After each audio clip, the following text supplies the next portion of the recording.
Welcome to another episode of the Building Bridges Gateway program, coming to you from A9 TV, beautiful city Istanbul. Our goal is to bring peace, love and brotherhood to all mankind, regardless faith, race or nationality. Today we have a very distinguished guest, and I let my friend Oktar to introduce him now. Our distinguished guest is Mr. Lwin, and he is a Rohingya activist and blogger.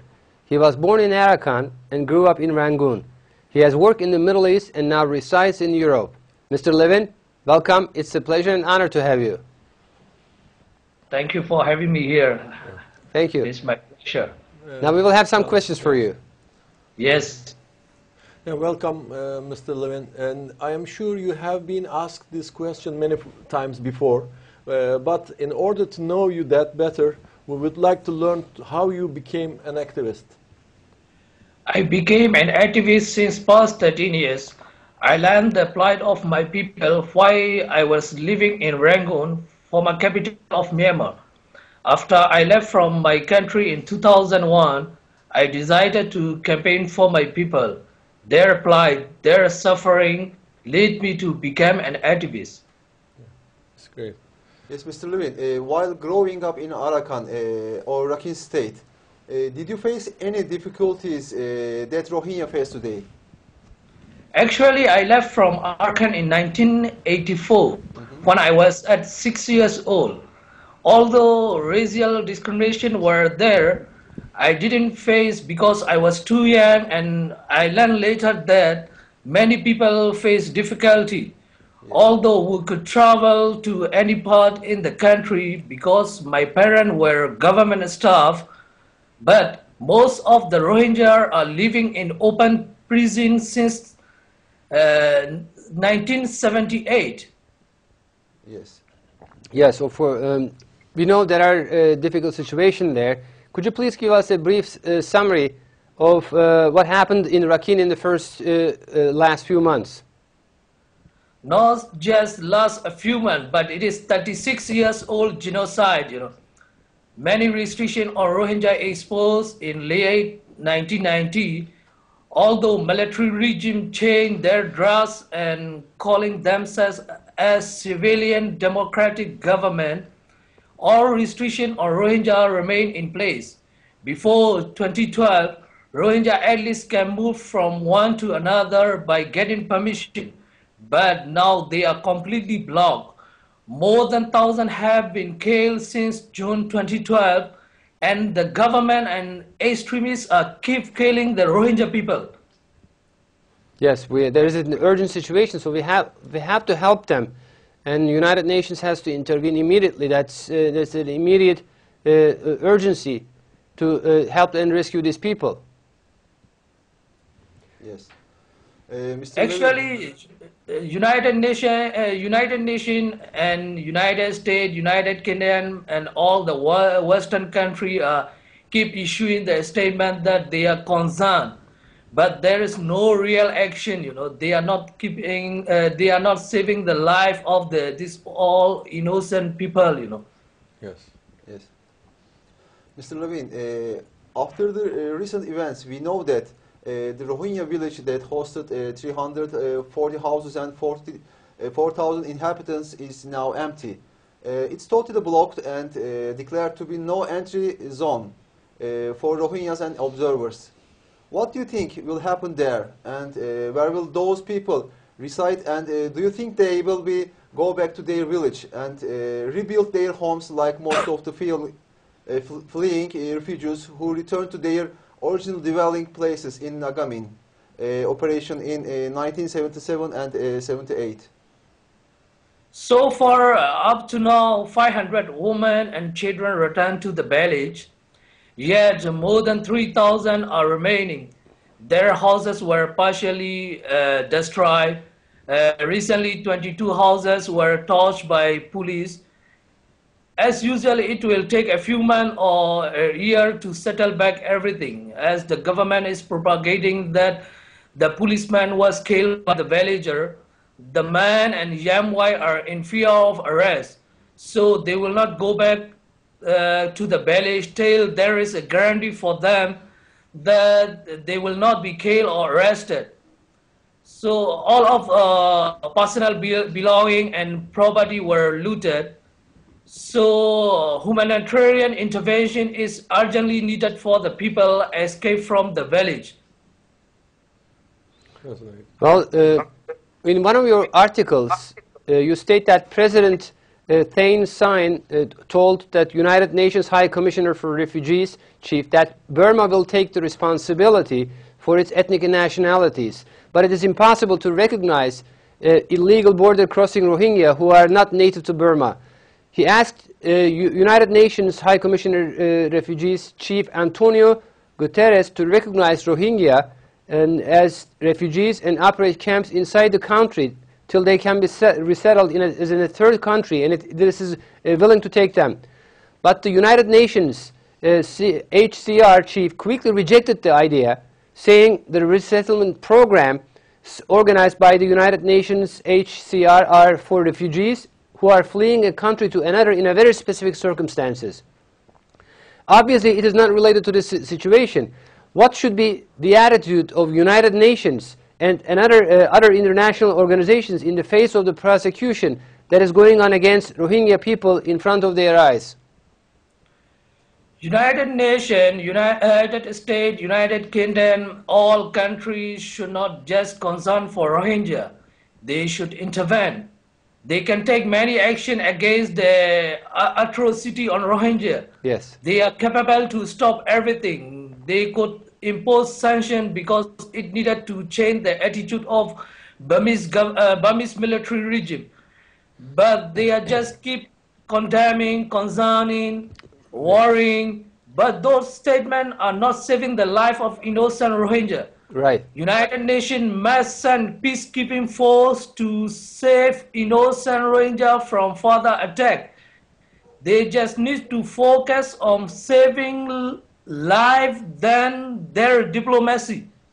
Yeah, right. You're right. You're right. Ms. Lwin, as you also know, Buddhism is a peaceful religion. It is against killing. It's opposed the good morality of the inner self. And Buddhists and Muslims lived in peace for many, many years. What changed then? And how did Buddhists who lived with Muslims as neighbors became to hate them so much? And what changed them to become killers? What do you think about it? There is a hidden agenda. Arkansas Independent Kingdom till 1784. Rakhine Buddhists are living in both countries, Myanmar and Bangladesh.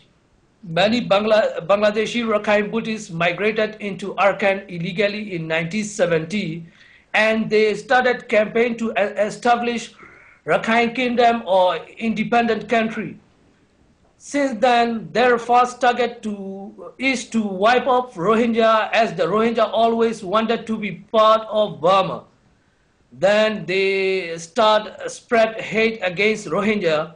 Later in 2012, it spread to other regions in Myanmar too. Most of the Buddhists do not understand that hidden agenda, and they just hate us based on our religion. Yeah. Yes. Yes, I mean, you're right. And intervention is required, but the most importantly, and the ideology of the violence has to be removed. It has to be an intellectual struggle, not militarily, because the problems is not only in Arakan or everywhere we see that kind of internal conflicts and bloodshed. Muslims are killing each other, or other groups, sectarian wars, and there are some radicals and extremists which hate Christians, which hate Jews, which hate Buddhists. So something urgently needs to be done. Yes. Sorry, I didn't get your point clearly. It has to be an intellectual struggle all over the world to solve all these problems. Yeah, I agree that, but you know, the Rakhine Buddhists have the armed group, you know, they have the rebel group. Yes. They are always attacking us, you know. Their aim is to establish the independent country. They think they are living under colonial or Burmese government, you know. So as we Rohingya always wanted to be part of Burma, they don't like, you know. So they have to wipe off the Rohingya first, then they can fight with the Burmese government. Yes. Yes, But our struggle, our Rohingya struggle is the non-violent struggle, you know. We are fighting with the government non-violently to gain back our rights. Yes, Mr. Lwin, Rohingya remained as citizens of Burma until 1982. The Citizenship Act promulgated in 1982 is the official document that stripped off the citizenship of Rohingya. How do you think this happened, and how can an ethnic people recognized in the beginning be stripped of citizenship later on? One of the lawmakers of 1982 citizenship was a Rakhine Buddhist, and the most notorious dictator Lwin was a racist, and he planned to wipe up all Rohingya from Burma.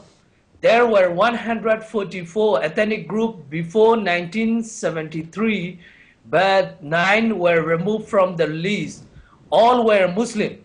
Although other Muslims were removed from the list, they could remain as citizens, but Rohingya were the most unfortunate. In Burma, there is no law for Muslims.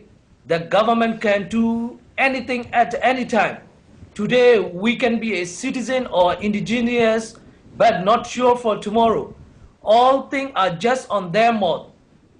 They would say whatever they like, but they are not ready to debate with anyone, and they keep lying that Rohingya are recent migrants from Bangladesh, although Rohingya have been living in Arakan since 7th century.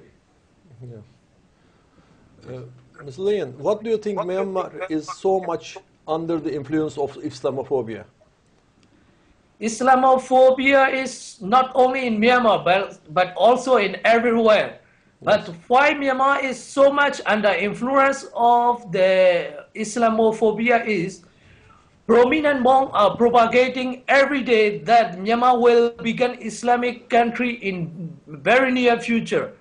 Although 4% of the population is Muslim, they keep propagating nonsense. The country was isolated for 50 years. People have no knowledge about the world, so they just believe what their monks are saying. This way, Myanmar is in influence of Islamophobia. Yes. Yeah, that's the propaganda being effective. You're saying Yes. Disinformation. As you know, in May 2013, and human rights organizations declared that the two-child limit minority Rohingya Muslims in Myanmar's Rakhine state violates human rights and should be revoked. This report also recognized and condemned the persecution Rohingya people are subjected to and called the government of Myanmar to make changes and correct the situation. Yet it appears that it had no impact on the Myanmar's government policy against Rohingya people. In fact, the last few months, the situation has worsened. As one of the widely known activists struggling for Rohingya Muslims' right to exist, what, in your opinion, are the steps that should be taken to stop this persecution? Actually, that two-child limit policy has been exposed since last 20 years, not in May 2012 to May 2013. Many children in Arakan are blacklisted as they were denied to have birth certificate. They are being considered as extra children. They have no right as human beings. After 20 years, the world came to know that the government restricted on Rohingya from having more than 2 children. In my opinion, the government must return all the right of Rohingya as before 1962. Freedom of movement, employment, education, and all others should be same as all Buddhists in Myanmar. As the propaganda against Rohingya is widely circulated in Myanmar, as a first step, we need a Rohingya history debate with government in front of all the international historian and moderator. This will have as huge as all Burmese will understand that Rohingya are native of Arakan. Once this understood by Burmese, then we will have many supporters, and the government will not have an excuse anymore to say that Rohingya are recent migrants. They have to return all our right immediately. Although we challenge many times to hold a debate, the government is not ready. Okay. Yes, Mr. Levin, as you know, Myanmar is now the president of ASEAN countries. And what is the role of China and other ASEAN countries over Myanmar? Although ASEAN countries are trying to bring Rohingya issue at front, Myanmar government is keep denying that it is internal affair of Myanmar. So we have no hope for ASEAN intervention. China is sucking the blood of Burmese people by economically and politically. I believe China is behind of 2012 massacre because of Shui gas pipeline. Rakhine Buddhists were busy in killing Rohingya, and they didn't even notice till the pipeline project is completed. China will do everything for their business, and China is superior of Burmese government. Yes. Ms. Lin, it's being said that the reason why Rohingyas are attempted to be extracted from the region is because of the energy sources in Rakhine region. First one is natural gas and oil, and other one is the Shui gas pipeline project, from which the Myanmar government will receive $29 billion. And do you agree with this assumption? Yes, I agree. As I said earlier, the Rakhine were busy in killing Rohingya, and they even didn't notice the pipeline was completed. Yeah. So this was planned with the Burmese government and Chinese government. You know, yeah. Both government are behind of this 2012 massacre. Yes. Well, as you know, there was a visit of Obama, Mr. Obama, in 2012, and he became the first U.S. president to visit Myanmar. In Myanmar, Obama and Hillary Clinton met with Aung San Suu Kyi, who was under house arrest for 2 decades after a fight for democracy. This visit appeared diplomatically important as it sent a clear signal that U.S. supports her cause. Did anything change after this visit, and how do you think the government of Myanmar will continue in their ways? And do you agree with the U.S. policy regarding Myanmar? So-called this civilian Burmese government will try to keep themselves in power. They don't want Aung San Suu Kyi as a president of Myanmar, although they are showing off many things just to gain Western support. Those are just to please the Western world. U.S. policy on Myanmar is based on geopolitics. United States was taking leading part to change Myanmar, but now they are same as like other countries, focusing on business and geopolitics than any others. United States can help as many than they are doing. They could get involved in many countries, but they are not doing much for Rohingya people. Not real action, but just a statement. What else could U.S. do to end this persecution? What is your suggestion? They can do many. They could do many as well. You know, like in past 20 years, they exposed the sanction against Burmese government. They could keep something for Rohingya, but as of now, they lift up all the sanction, so they keep focusing on the business. They are keep condemning all the atrocity on Rohingya, but there is no real action, just a statement. Right. This will not help us. So they have many chances, They, even if they want to stop this persecution within a day or within a week, they can do, but they are not doing much. Yes. Yes, you're right. I mean, just to condemn it doesn't mean anything. Yes. Yes. Also, Turkish Foreign Minister Ahmet Davutoğlu has visited the Myanmar's Arakan region on the November 15 this year, providing the assistance for those staying in camps following the last year ethnic violence. And Davutoğlu was accompanied by a delegation from the Organization of Islamic Cooperation during his visit. Myanmar has accepted, perhaps for the first time, it is the history, such a visit from an international delegation and opened Arakan. Davutoğlu said, this is the positive step. Hopefully we will continue our efforts to relieve these pains of brothers there. Turkey is only country that takes steps to help our brothers and sisters there. What do you think about the Turkey in this respect? I would like to find a better word for him than thanks. Turkish people are like more than our sibling. Much appreciated. The foreign minister wiped off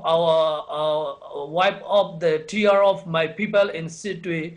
We really feel that Turkish people have big heart for us. Since after first visit of His Excellency Mr. Ahmed, we have came to know that we are not alone.